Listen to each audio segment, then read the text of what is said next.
Bom dia, esse é o Visão Libertária de 9 de julho de 2019. Vamos às notícias relevantes para o libertarianismo.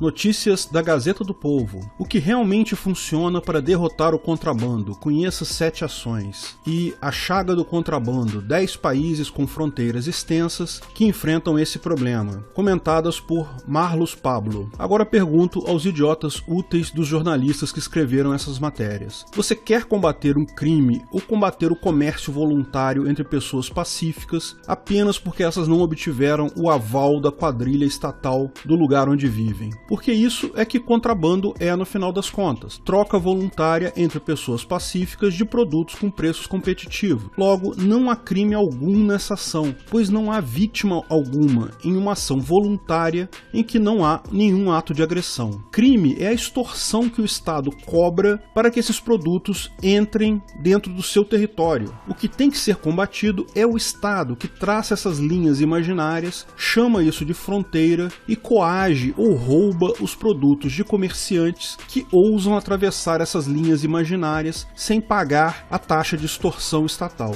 Essas fronteiras, entre aspas, atualmente já são amplamente vigiadas pelos cães de guarda do Estado e equipamentos caros bancados pela população através de imposto. Já é um crime por si só fazer a população pagar para ter produtos mais caros, para impedir a entrada de produtos mais baratos. Como solução, a matéria apresenta aumentar ainda mais todo esse aparato, o que significa aumentar ainda mais os impostos sobre a população para que ela seja impedida de se beneficiar de produtos baratos, ou seja, cobrar mais caro da população para que ela tenha produtos mais caros para consumir. E, no final das contas, mesmo isso não garante eficiência alguma, já que os agentes do Estado são facilmente comprados. Enquanto houver demanda para produtos de fora do país, haverá razão para pagar esses mesmos soldados para fazerem vistas grossas na passagem desses produtos. É a velha história de criar dificuldades para vender facilidades. No final, como tudo no Estado, isso vira só um mecanismo para extorquir dinheiro das pessoas. A prova disso é que as 3 maiores máfias, as 3 máfias mais bem armadas do mundo, Estados Unidos, China e Rússia, são umas das mais afetadas pelo contrabando de todo tipo de produto, desde eletrônicos a drogas. Ou seja, nem mesmo o fato delas serem tão armadas impede o contrabando. Além da via terrestre, ainda há a possibilidade de transporte de mercadorias e pessoas por via aérea e aquática. Então, mesmo que se construa grandes muros, como propôs o chefe da máfia dos Estados Unidos, Homem Laranja Mau,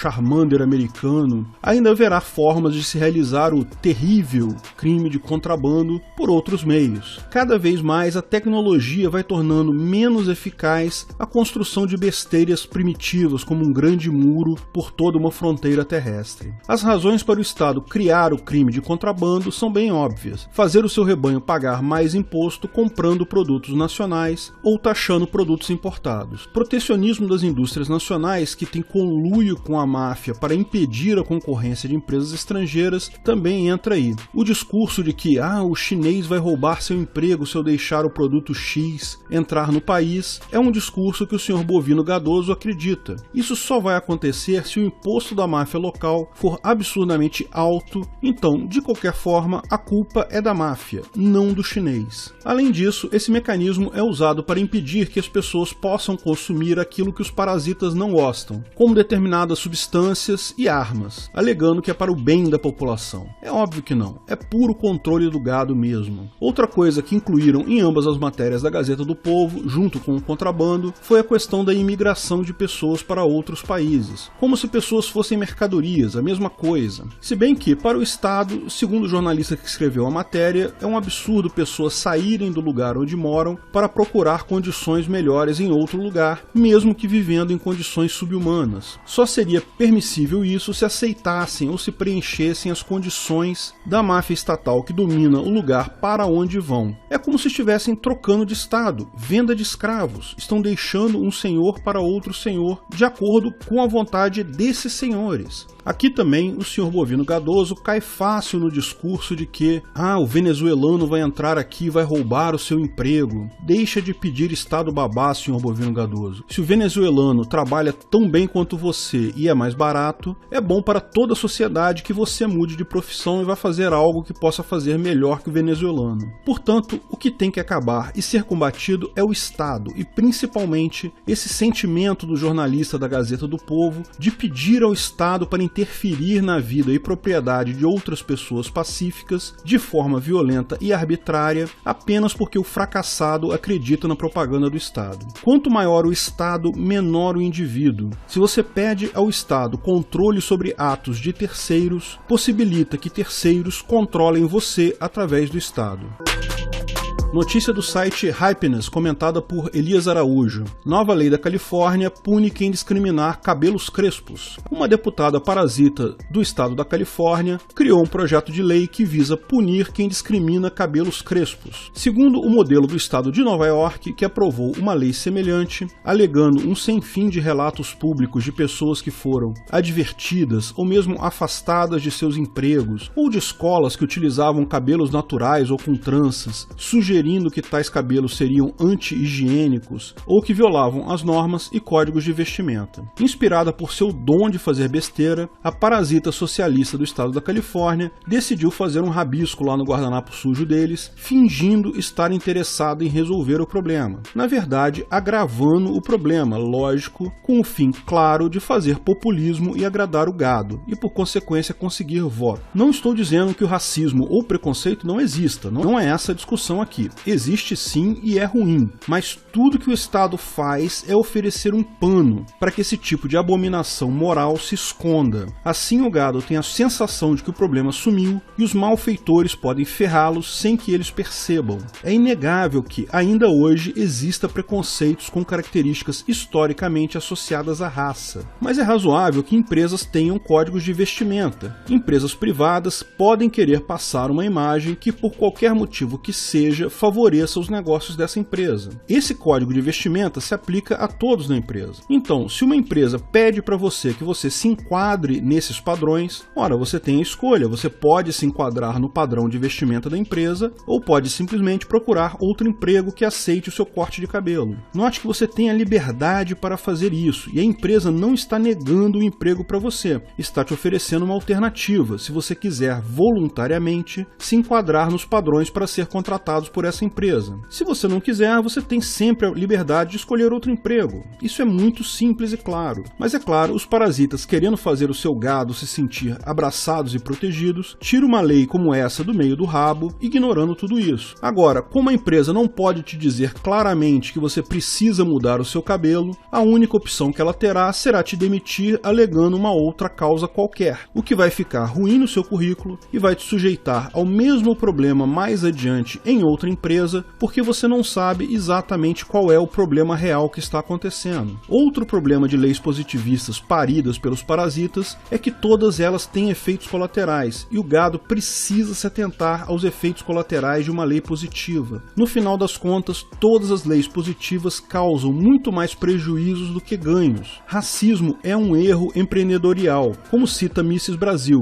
dado o fato de que foi um sistema econômico apoiado pelo Estado no passado, baseado na discriminação da raça, que em sua maioria atingiam afrodescendentes. Numa sociedade de livre mercado, esse problema poderia ser facilmente resolvido sem necessidade de uma lei positiva. A solução seria muito mais eficiente e ética, que seria o boicote. Empresas buscando boa reputação poderiam deixar de contratar ou até mesmo demitirem pessoas que apresentarem esse tipo de conduta, boicotando-as. Ou ainda, indivíduos deixariam de fazer trocas voluntárias, ou seja, negócios com tais empresas idiotas, ou nem mesmo se associariam com essas empresas para não correrem o risco de terem sua reputação manchada. Se uma empresa tivesse uma conduta preconceituosa, seus clientes podem simplesmente boicotar seus produtos, incentivando essa empresa a melhorar sua conduta, ou, caso contrário, irá à falência, abrindo espaço no mercado para empresas que atendam essa demanda da população. Ainda buscando boa impressão, empresas fariam seus comerciais cada vez mais inclusivos, passando a impressão de que a empresa respeita a diversidade. Isso já é muito comum hoje, e olha que nem somos uma sociedade livre. Isso é muito mais efetivo do que uma lei positiva obrigando a alguma coisa, que só esconderia o problema.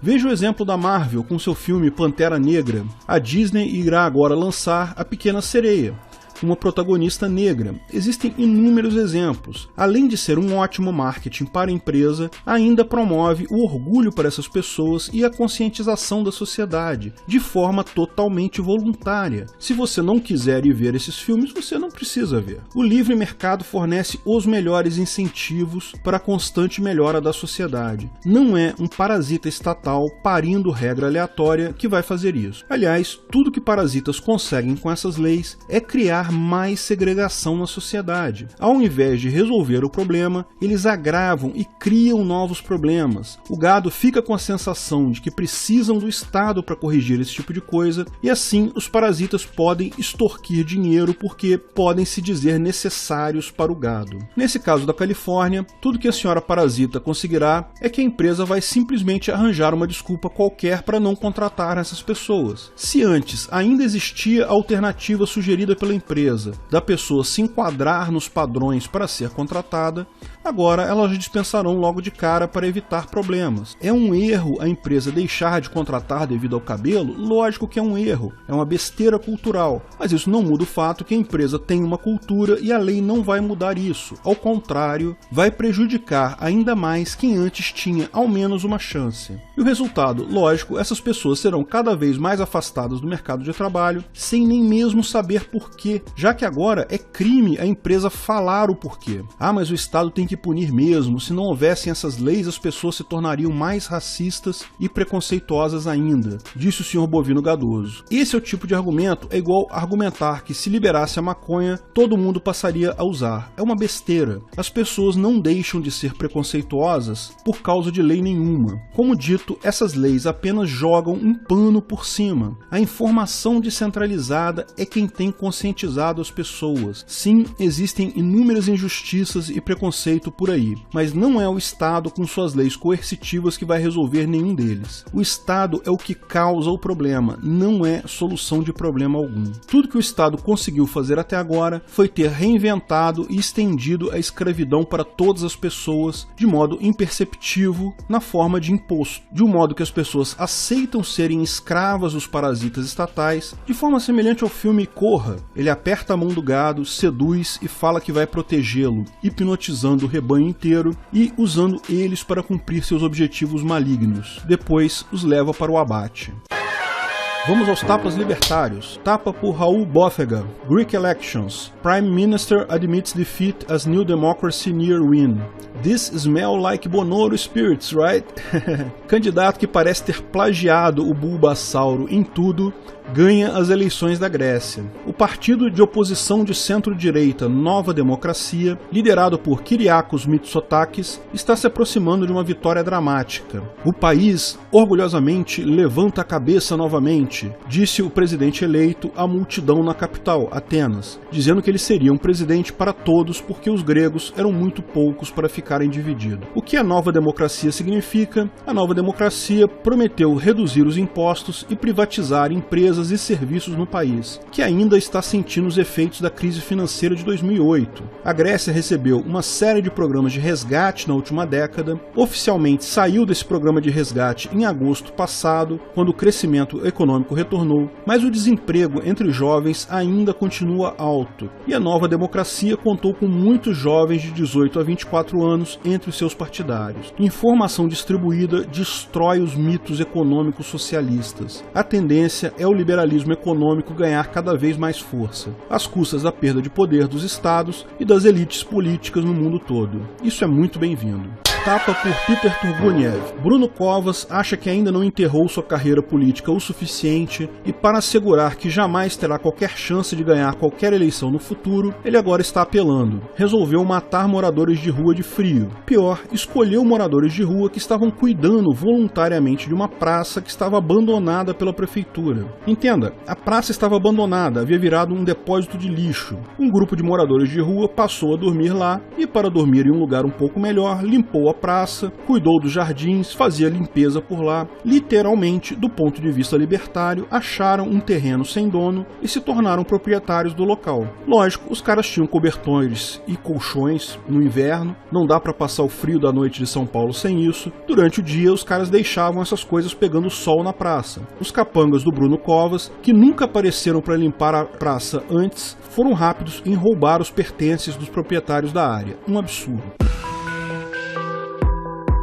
Obrigado pela audiência. Não esqueça que hoje, terça-feira, dia 9 de julho, logo mais, tem live no canal, às 20 horas, ou seja, 8 da noite. Vamos começar a live falando sobre o livro Don't Sleep, There Are Snakes, ou seja, Não Durma, Tem Cobras, do Daniel Everett. Esse livro, ele descreve a linguagem de uma tribo isolada do Amazonas e como a linguagem molda os conceitos e a tecnologia de uma sociedade. Esse autor, o Daniel Everett, é o grande rival no ramo da linguística de um sujeito conhecido nas canhotagens da política, o Noam Chomsky. Mas vocês sabem, o livro é só pra gente começar o papo, depois vamos abrir para as perguntas e o importante mesmo é o bate-papo da live. Não se esqueçam também que eu não faço lives longas, no máximo 1 hora, então não cheguem atrasados, senão vocês vão chegar no final da live. Espero vocês lá. Até a próxima!